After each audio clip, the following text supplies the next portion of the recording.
Hello beautiful people, I am very excited for this video because I know a lot of people don't use TikTok, but I see it as like an encyclopedia. Like I get a lot of hair ideas from there, also learn a lot of things, and I think there might be like a couple of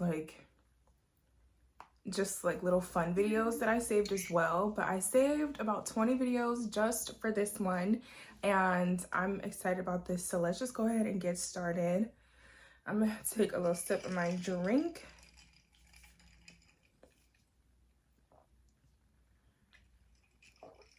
And screen record. Okay. The girls asked and I'm here to deliver. So this is my signature curly hair routine. 9 times out of 10, if you see my curls out, this is probably the style that I'm wearing. So I'm starting off with a braid. And now and again, I'll just comb out the ends to smooth out the hair. Then when I get to like 2/3 down the end of my hair, I apply the perm rod. The way I do it is I just wrap it around the rod, smooth it down. Then I roll my hair over my ends to make sure that they're tucked. Do a little bit of a spiral and then close it. Wrap it around the rod. We want to smooth it out. And once you smooth it out, you want to roll it up so that your ends are tucked. Once your ends are tucked, that's when you start doing that spiral motion. Bring it around the braid. And that's it. And we are all done, you guys. So this is how it looks when it's all done. Let me show you the back. It's so cute.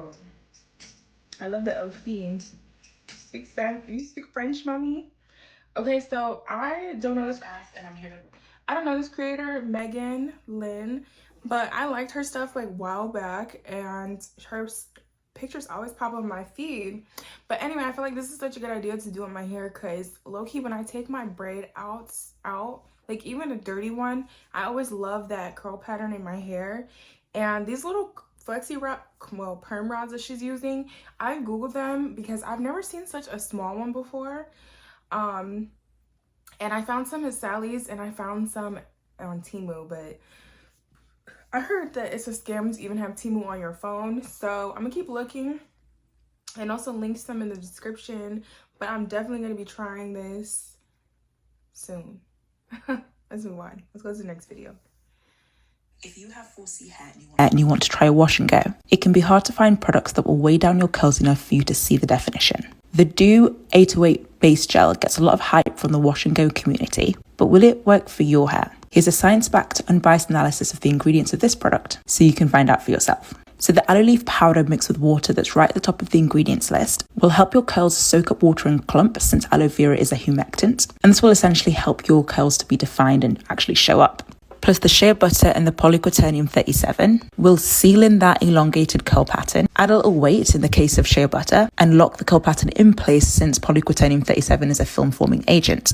Therefore, this gel will give you a soft, long-lasting hold with volume even on day one curls. Now, if your hair is 4C, you don't want to use it alone. Aside from a little bit of polyquaternium-37, there aren't that many film-forming agents in that will help keep this resistant to humidity. So layer a foam or a curling cream or gel on top of this for the longest lasting results. A couple of call-outs, this does contain protein. Mind you, they're in a hydrolyzed form and really low down on the ingredients list. So people with medium and even low porosity hair will probably be fine with this, but be mindful of buildup, especially if you're using this multiple times in between wash days. The second call-out is that this does contain silicones. If you're someone who prefers to completely avoid silicones, then fine, don't use this gel. But bear in mind that the version of silicone that it contains is amino-ethyl aminopropyl dimethicone, which is a water-soluble silicone, which is easily washed out by gentle cleansers. So it doesn't actually pose the same danger to build-up prone hair as a traditional silicone. To be honest, the shea butter in this formulation is much more likely to be the culprit of build-up if you get any with this gel than the water-based silicone that it contains. Follow for more science-backed, unbiased product analyses. Okay, so I used to not really pay attention to, well, first of all, I want to say the Doux has been on my hair wish list for a really long time, but they don't sell it at the beauty supply store that I like to go to, so I just kind of easily forget. And I tried the TGIN gel and I'm not really a fan of it on my natural hair. So there's that. But I want to talk about the fact that this natural hair expert, Amaka, I hope I'm saying your name right, girl, but thank you so much for giving a deep analysis on the product ingredients and everything, because I used to not pay attention to that, but I know that a lot of products really sell us on just the title of the product, and then the hair chemist, like, I'm not saying that you're a chemist, but when people actually look at the ingredients, they'll be like, okay, this product does not even have the capabilities to do that. So thank you so much for making this video if you see this, but I'm so excited to try this. And she said that it may not work on hair, on low porosity hair on itself, and I know that I have low porosity hair. And I would always use like a hair cocktail, like even when I did like my leave out in curly sew-ins and things like that, I always use like a cream and a gel. So keep that in mind if you're using your natural hair. I know I have a wig on right now, but like, please leave me alone. I feel like the Black American woman experience is to do your hair in cycles, and at some point I will probably never wear wigs, but I'm just not there yet, and I don't need like a natural Nazi bothering me. Let's go to the next video. This is something different. Time to go to work. You know what time it is. Today is an average day for me. I have about 90% extension clients only. So this is what like a normal day in the salon looks like for me, okay? I got to work at about 9:30 because my first one was at 10 a.m. So at 10 a.m., my first one was a 2-row reinstall with a color touch-up and toner. Her 2-row reinstall was $300 and her touch-up was $175 with toner, wash, and style included. And at that second portion of the service, she goes to my assistant. So my assistant will essentially take her after she's done processing, and will finish out that last portion of the service. And I will then move on to my next one. My next one was a 3-row new install of 18-inch extensions, and her total was $2,360 with hair included. We did 3 full rows, guys. That's 14 wefts of hair. That's a lot of hair. That's nearly like 300 grams of hair. So while I finished up her last row on top, my assistant took out my third client's extensions because she wasn't going to put them back in, and we did a color touch-up on her for $175. So then I went and touched her up, and while she processed, I went back to my second client. My assistant went ahead and mixed the gloss, and I put the gloss and tone on my second client's hair. This was just to give her some shine and make sure everything seamlessly blended, even though she was all one color. And then after that, my fourth one got there, and she was a 2-row reinstall for $300. And then she booked with my assistant for a luxury wash and style and blowout. My assistant's amazing, guys. If you're in the Fort Worth area, come see her. She literally gives the best head massages. So after I finish this up, I'm going to go through, cross-check my work, make sure I didn't drop any wefts, and I got everything all sewed up nice and good. And then after her, my 5th client came in, and we did an all-over color for $175. And then after my 4th client, or fifth client, my 6th client came in, and we did a 2-row reinstall for $300 with her, and I was done. I was ready to go home. But with that being said, guys, I'm going to keep doing these. I have found that people are feeling encouraged and they're loving it. And if I can encourage any little baby stylists out there to have a dream and keep dreaming big and keep working hard, I'm going to do that. Because I remember thinking like I was never going to get clients, and I was never going to be successful, and I was always going to be broke. And if I could see myself or a glimpse of myself in the future, I wish I could have told myself to keep going. So keep going, young ones out there, and thanks for watching. I love y'all. So I wanted to include this video because the stylist comes on my For You page a lot, and she is very successful. She has prices that she has set, and people are willing to pay them. You know what's interesting to me though is this this extension method that she's doing. I've heard it called like a no braid sew-in before by a stylist, and I'm like, what do you mean a no braid sew-in? I would be scared to do this on my hair texture, but if you have a hair texture that is like a looser curl, or you're willing to keep up with the maintenance and these prices don't bother you, I'm not mad at it. Okay, it's something that's very delicate, and I'm sure that the what am I saying? The prices that she's set, it is conducive to her market. So if people are willing to pay for it, then I'm not. I mean, shit, I'm not mad at you. See those bags on the table too? I seen a couple bags I've never even heard of, but let's move on. I believe that the Mielle products is the sole reason why a lot of y'all are having rapid hair loss and going bald randomly. Maybe. And the reason why I'm saying maybe is because as a stranger on the internet, I can't get up here and wholeheartedly say like that's not the reason why. But what I can do is I can offer more variables as to why a lot of y'all are having extreme hair loss and going balding, and some of y'all are facing like seborrheic dermatitis and stuff like that. I personally feel like a lot of y'all don't take care of your hair, period. Like, y'all are using these products but not how you're actually supposed to use them. Like, think of your hair as a living being, right? A lot of y'all don't wash y'all hair. Some of y'all only wash y'all hair like once a month. You need to be washing your hair every single week. Why y'all do that? No clue. I don't know who told y'all to do that, but that's actually disgusting.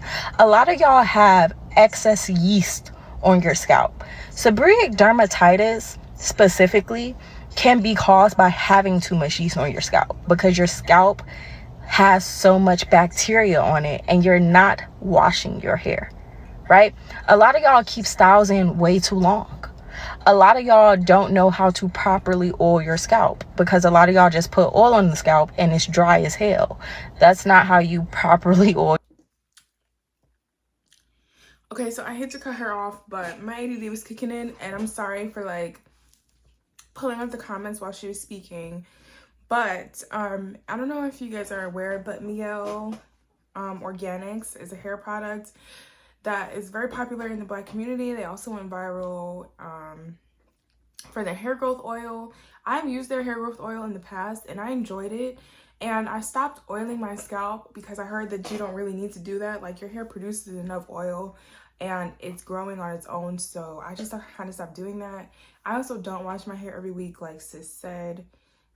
Only if I'm wearing it like out. But what she's talking about is people using hair products in incorrect ways and then being mad at the whole company when things don't work out for you. And I can definitely relate to that, because I know that I have slept in a deep conditioner before, or in a hair mask, and the directions clearly say not to do that. But in a lot of ways, we don't read the directions, we don't follow that. Like, a conditioner will say to use a dime size amount or a pea size amount, and I know that I'd be like, listen, I need to cover my whole head, but we don't listen to the instructions, then we get mad at the company. So sis is correct in that way. I have never been able to buy a whole line of products, like the shampoo, the conditioner, the clarifying shampoo, the moisturizer, the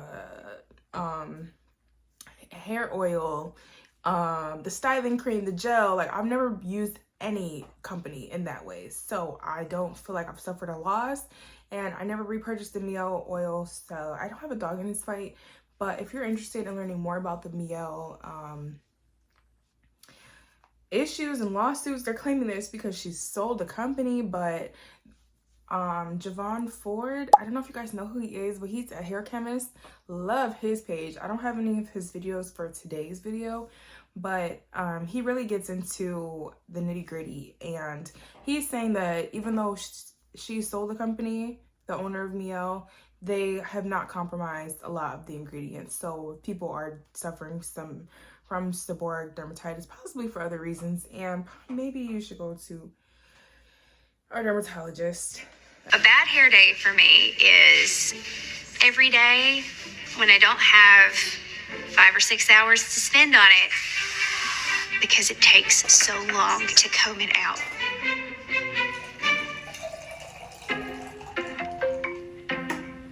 My name is Allie Harrison, and I have spun glass hair, also known as uncombable hair syndrome. Spun glass hair just means that the part where my hair comes out is shaped differently than other people, and it causes my hair to be really squiggly and kind of stand out real fuzzy. I have had uncombable hair syndrome since I was about 3 months old. My hair was very wild and stood up, and you know, the shorter it gets, the more outwardly it gets. Did you like your hair when you were young?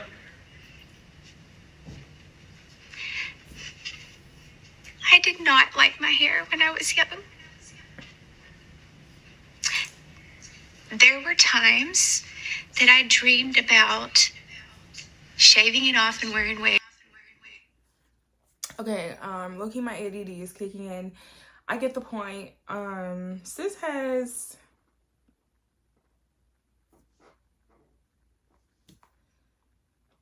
curly hair. I'm not sure why she didn't just brush it or get like a keratin treatment.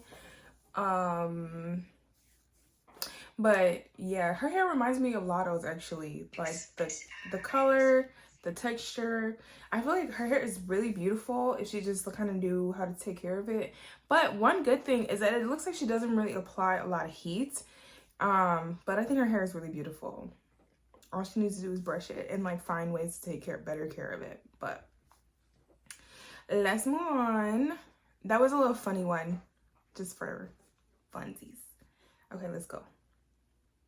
So before we get into the actual reason why I'm making this video, I just want to talk about this spray that I'm using really quick. It is the Moroccan Oil Protect and Prevent Spray. It is a color care product.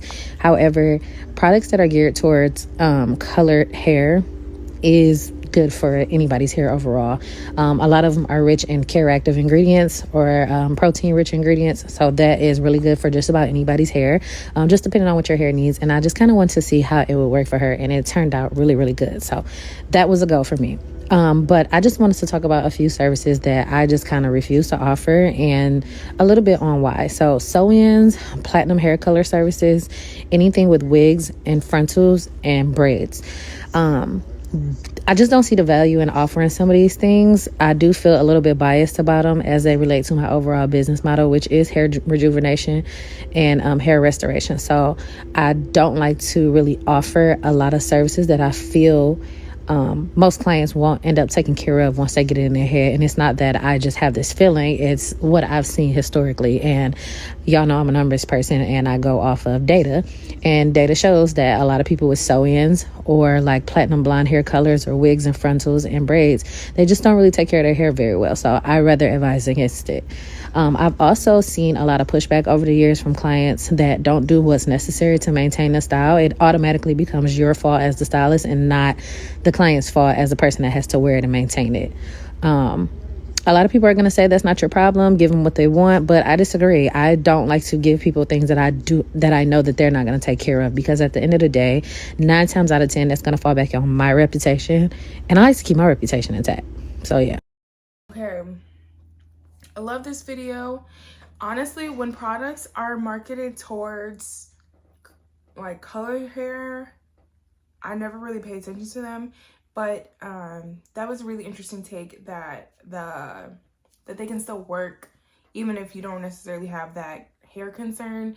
I think it's kind of different because this is a business owner, so she just has it in her collection. So I don't have like, you know what I mean? I don't have like a whole shelf's worth of hair stuff. I low-key do, but it's still not the same thing as going to your stylist and they are prepared for anybody that can walk through the door. I think that, so I see that she's in Detroit. I'm sorry, these lights are hot. I see that she's in Detroit, and I'm wanting to go to Detroit to get my hair done for a long time. It's like a 6 or 7 hour drive, and I would have to stay the night because I cannot do that and then come straight back. But Detroit hairstylists are something else, so y'all be doing it. Love the hair that she's blow drying. It's so healthy. I feel like my hair is this color, which is why I'd be dyeing it black. But very good information here, and I love that she doesn't really like deter away from. She's like, listen, I'm a natural hairstylist and I do natural hair. I'm not doing your weave. I'm not dyeing your hair platinum blonde because it's not healthy and you're not going to take care of your hair, and I'm not mad at it. Let's move to the next video. I'm the only one that thinks being a black girl is so stressful, especially with a black girl with nigga hair. Okay? Nigga hair in particular. What other black girls struggle with doing their hair? Because that be me. I'm the type that typically gets their hair done the day before that's I take my hair out the day before I get it done. Like right now. I say I took it out, I'll be getting my hair done tomorrow. But I just don't know what the fuck I want at all. I'm getting tired of wearing it like a bun because I need to change it up. I need to do something, and it stresses me out, and I have a whole breakdown anytime I have my natural hair out. And I'm surprised I haven't had a breakdown yet. Can't wait till I get up to heaven so I can ask the Lord, why? Why? Like, why did you even create different hair types? Don't get me wrong, I don't hate my hair, but I don't love it. It just be too much. Watching stuff like this makes me so sad for so many black women who think with the same mindset. This is no hate to that creator, no shade. I believe that your feelings are valid. To be fair, I did go through her video and cut out a lot of the explaining she did for the length of this video. But for the parts that I did leave in, I thought it was really important to address them. First off, why are we referring to our hair as nigga hair? Like, that doesn't even sound right. Your crown is absolutely beautiful. So to refer to that in such a derogatory way. Another thing I wanted to address was how she stated that the only time she ever has her hair out is the day before she gets her hair done. It tells me you may not have a good relationship with your hair to the point that you don't want to wear it out. And so you feel the need to always have it done in order to be outside. The next comment, and this one really, I don't know, kind of got to me. When you get to heaven, you're going to ask God why he gave you the hair that he gave you. Now, I don't know if you believe in the same creator I do, but he don't make no mistakes. You and your hair were designed beautifully. And then the very last comment. You don't hate your hair, but you don't love it either. And that's what I really wanted to address, is the lack of self-love when it comes to black women in their natural. So love the creator's explanation. The girl in the video, the first video, I hate that she feels like that. But a lot of us are, hating our hair is really like learned behavior. I say that as I have a wig on, but I like my hair. I just feel like I'm not mastered wearing it out 24/7. And so I will switch things up from time to time. But I don't hate my hair, and I'm okay with wearing it out. I think that the way that she has it gelled down is not particularly flattering. And there's so many different ways to be natural, because you can be a straight natural. But when you're trying to force your hair to do things in a way that it doesn't do, of course you're going to be mad. You know, it's never going to go in that way. But I don't know. I don't hate my hair, but I don't know. She speaks for a lot of people. Maybe you needed to hear that. And the creator that commented on it definitely gave a word. Let's go into the next video. Is considered a molecular repair product. Let me explain the science. Sacred products like the hydrating shampoo, which is my favorite product of the line, contain an ingredient called bioactive keratin ferment. What is bioactive keratin ferment and why is it important? Bioactive keratin ferment is keratin protein that has been broken down with fermentation using microorganisms. And these microorganisms break down keratin into smaller molecules, making bioactive keratin ferment, which is more bioavailable or easier to be absorbed into your hair than keratin, so that it can go through your cuticle into the cortex where your keratin chains or fibers are stored. Keratin chains make up the shape, structure, and strength of your hair, but they can be broken through chemical damage, heat damage, and styling stress. So the bioactive keratin ferment is able to come in and repair the keratin chains in your hair, making it stronger, healthier, and resistant to further damage. Did you know that sacred products like the hydrating shampoo is... I started smiling and laughing because I love smart people. I've been using this sacred hydrating shampoo and I really like it. The lather on it is just something totally different, which I would have never seen if I wasn't making natural hair videos. But I very much like it. I love listening to smart people talk, and I follow Serena Cream. I believe she is so she's a bioengineer and she specializes in hair treatments and care and whatnot. Love her real bad. So yeah. Now that's what I'm talking about. This is a sweet potato pie. Okay, so I included this little short video because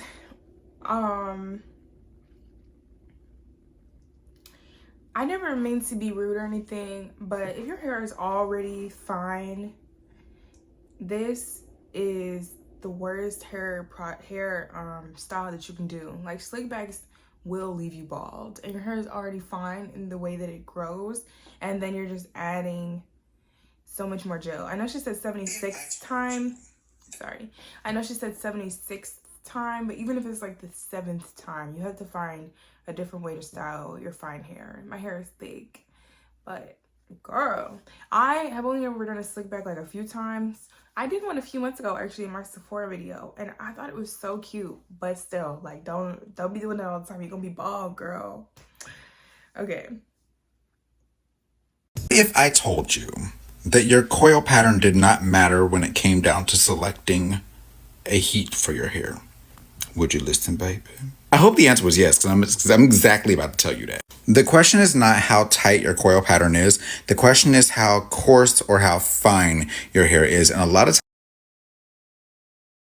I love the YouTube plaque in the background. I can't wait till I finally get people mine. use that interchangeably with like coarse versus fine, and that's not actually what is meant when you see manufacturers, cosmetologists, or professionals say coarse versus fine. Let me break that down a bit. As a cosmetology educator, I'm happy to share this information with you. When we talk about in the industry coarse, medium, and fine hair, we're talking about the diameter of those strands. So like fine, medium, coarse. Do you see the difference in how big those circles are? Most people are going to fall here in the medium range. Usually if the hair is really coily, it's going to tend to fall more in the fine range, sometimes in the medium range. It's very rare that you have tightly coiled and coarse hair. It's not extremely common. Is it impossible? No, of course not. But a lot of times you'll see people where they're using like 410 degrees of heat for something like coarse hair on their hair that is tightly coiled but is actually fine, and then when they go to shampoo that hair, it still doesn't bounce back because the heat was too high for strands that are only this thick.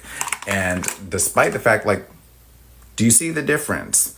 I want you to think of it in terms of like if you're looking at angel hair pasta versus spaghetti or like thin spaghetti, like the cook time is different. The amount of heat it can take is different before we start over processing and burning and things like that. I would honestly recommend if you have tightly coiled hair, take smaller sections, go with the temperature setting that your manufacturer recommends for fine hair. Okay, and then from there, if that does not work for you, bump up to the one for normal hair. I would not recommend just going straight to something like 410. So I would say start at like 360, see how that performs for you.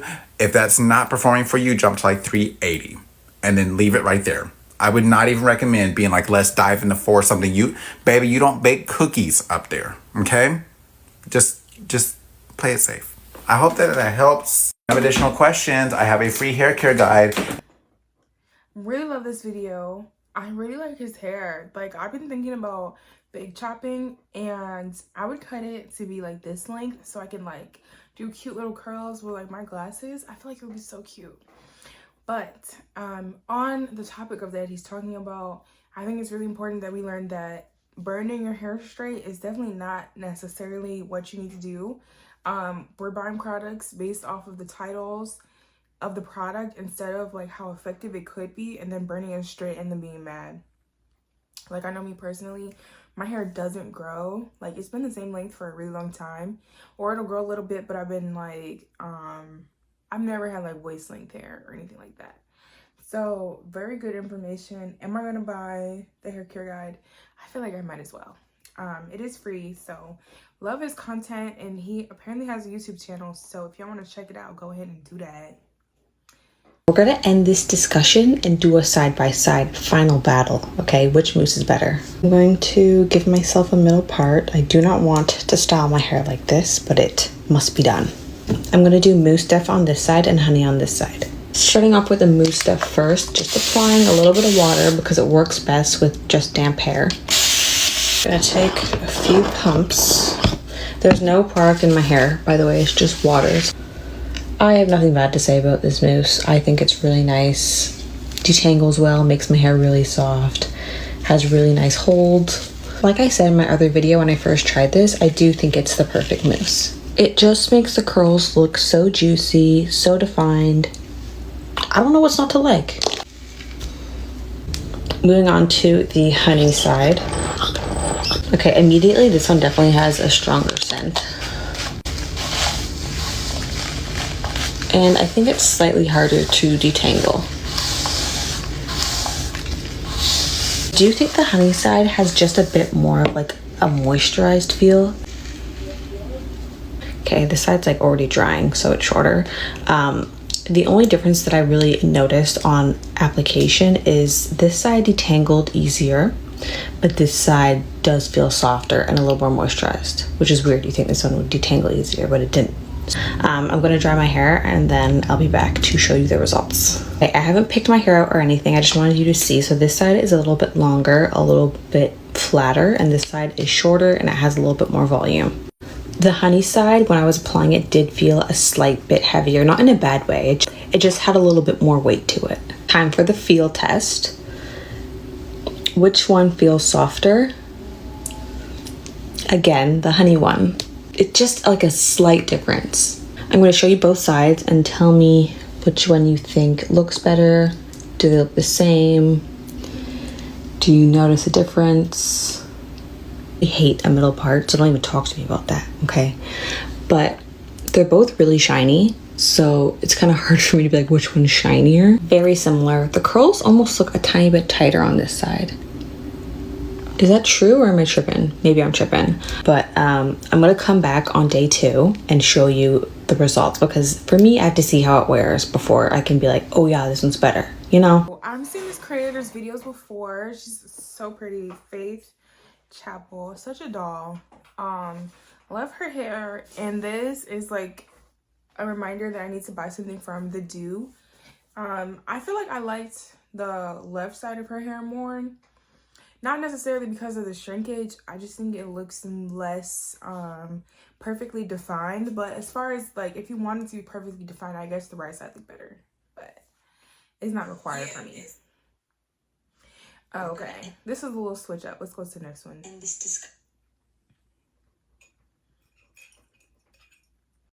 Yeah, this is the best glueless wig I've come across, and I'm being completely honest, this is the best glueless wig I've come across. Okay, so I got this glueless wig from OQ Hair, and I just feel like when you have a glueless wig, you should be able to put it on straight out the box. The only thing I'm expecting to do is put some makeup on the base. Supposed to be pre-bleached. The knife is supposed to be pre-bleached.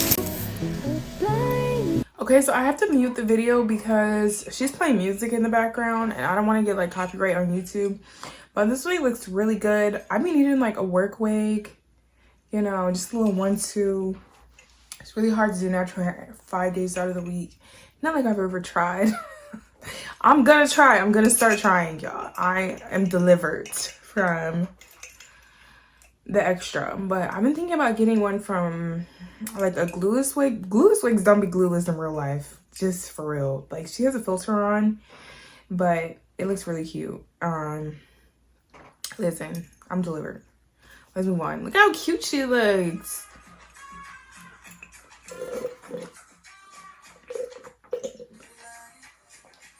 I know I don't have the patience for this. I have to mute this one too because she's playing music.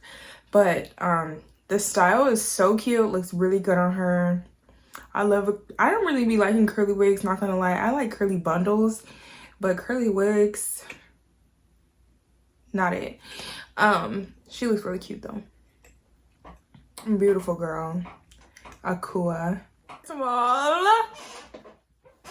That was so cute. What's her name? PJ West. Miss Mamas was eating it up, okay? She looks so good. I will definitely be I don't know if I'm gonna try this. I feel like if I'm gonna buy bundles for $100, I could just buy bundles for like a little bit more. But I used to be a quick weave queen. Like, I lived from quick weave to quick weave. She looks really beautiful. Love this. I really don't have any notes. I really like it. All right. You see how... Okay, we're gonna do one more. I know I said that we were gonna do 20 videos, but this one's already kind of running long, so let's go ahead and do this last one right now. So we take the next. All right, you guys were blowing up my comments, so here's a tutorial on how I got these super cute and fluffy curls on my flip over sewing. So this is a flip over sewing that I did on myself. I used 3 bundles of curly hair from my sister's brand. They were 20, but I cut them, so like they're probably 16 now. And you're gonna just detangle. Please wet your hair before you detangle. Don't be like me and try to detangle on dry hair, because I was struggling for forever. And then you're gonna blow dry your hair really good. Like, make sure that all the curls are out and all the hair is real smooth so that the curls come out really good. Now, you don't have to do this step, but I like it because it gives it a more polished look. I like to hot comb my edges just so, you know, everything's real smooth and nice. So for the sections, for the one curl, I do like kind of medium sections. If you have a sewing, you're gonna do like 2 rows at a time. And this is the one curl that I'm using. I got it off Amazon, and I'll put the picture here for you guys to see. And that's about the size for each curl that I do until I get to the top. The top ones I do a little bit smaller. And as far as the curls and the direction, I put the wand under my hair and I wrap everything going towards the back. And I follow that same direction throughout my whole entire hair so all the curls look uniform. I kind of freestyle when I get to the top, but even still, everything is going towards the back and somewhat away from my face. It's very time consuming. You're going to be there for a good minute just wanding your hair back and forth. Now, when you're done, it's gonna give, you know, Shirley Temple. It's gonna give church curls on first Sunday. Cute. But after, like, you shake it out, you fluff it around a little bit, and like it hits like the air outside, it will fluff up like this, and it will be absolutely perfect and fluffy and gorgeous. This is literally my favorite. Like, when I tell you favorite hairstyle I've done myself so far. So if you guys have any questions, feel free to leave them in the comments. Okay, so Miss Kiana Amari, that was literally so beautiful. Like, I have never wand curled my hair before. Well, I definitely tried, but like she said, it's very time consuming. And I don't want to say I'm like lazy, but very time consuming. She looks so gorgeous. I feel like I've always said that I wanted to wear like my natural hair to my wedding, and I feel like I would wear, like, this is like a wedding hairstyle. Like, that's how extra and beautiful it was. But I really enjoyed that video. She's so gorgeous. If you're one of those people okay, I said one more. We're gonna do one more, because I was talking about my hair not growing, so we should talk about hair not growing. If you're one of those people whose hair has not grown past a certain point, you definitely want to watch this video. My name is Linwood. I'm a licensed cosmetologist and a cosmetology instructor, and I'm here to help you out. And while I do create petty videos, I also create content like this to help you learn your hair better. If your hair seems like it's stuck at a certain length that just doesn't really go past that point, it's more than likely because of the fact that your hair is breaking. That means that your ends are most likely dry, because the #1 cause of breakage is dryness. Often I see people where they are experiencing this issue and they feel like their hair isn't growing, but I'll challenge you that if you're doing any level of chemical, hair color, anything like that, you probably have some new growth that's coming out here that you're having to retouch. You're just not really seeing the growth here. There's a high likelihood that you're not getting enough hydration in that hair, or you're putting protein in the hair when you needed hydration, meaning that you're using like the keratin shampoos because you thought they were for straightening and keeping your hair straighter. But big time secret here, keratin is not a straightening ingredient. Keratin does not help out with keeping the hair straight. Keratin is a strengthening ingredient, and it actually tends to make the hair a bit hard. Especially if you're needing hydration and you're putting keratin in its place, you're going to have more brittle hair that is much more prone to breakage. Same thing goes if you already have a bit of breakage, it's going to create some split ends. Those split ends continue to split up. They create more breakage because of the tangling and knotting that you're ripping through on a regular basis. So long story short, your hair ends up breaking off at the same rate that it is growing out, or in some instances even faster. This is especially so from it rubbing against the collars of your shirts, your sweaters and things in the winter, headrests in the car. By the way, putting a bonnet over the headrest, that's where it's at. Or sleeping on a standard pillow instead of a satin pillowcase, or having your hair wrapped in satin at night. All of those factors can contribute as to whether or not your hair is growing healthfully and whether it's keeping the hydration it needs to have. Of course, if you need additional information on this or anything else, I have a free hair care guide as well as free hair tutorials. The fact that literally everything causes breakage, it's like, how will I ever be great? I do like the silk pillowcases already, and I always have my bonnet on when I'm at home, not in public. But good information to know. And 4C hair is more prone to breakage because like the ends of our hair are just delicate. It looks coarse, but it's actually really soft, and we have to be more mindful of that in all throughout the day. Clearly, can't even have a headset rest, can't even have a headset in the car. Like, come on now. But really good information, and good to find out who Linwood is. I miss having like a man hairstyles. They be getting to it. I know I said I was gonna do 20 videos, but I'm kind of spent, and I know y'all been seeing me sip on something. Like, this is a margarita. If you made it this far in the video, thank you so much for watching. Goodbye.